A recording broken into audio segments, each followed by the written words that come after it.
Alright, I'm going to do an update on this hybrid carbon fiber shaft that I made. I put a LaPro Q-tip on it last night to shoot a tournament. And that thing mushroomed out pretty good after just one tournament. Of course, it's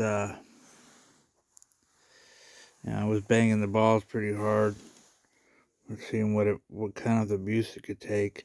But this is a copper.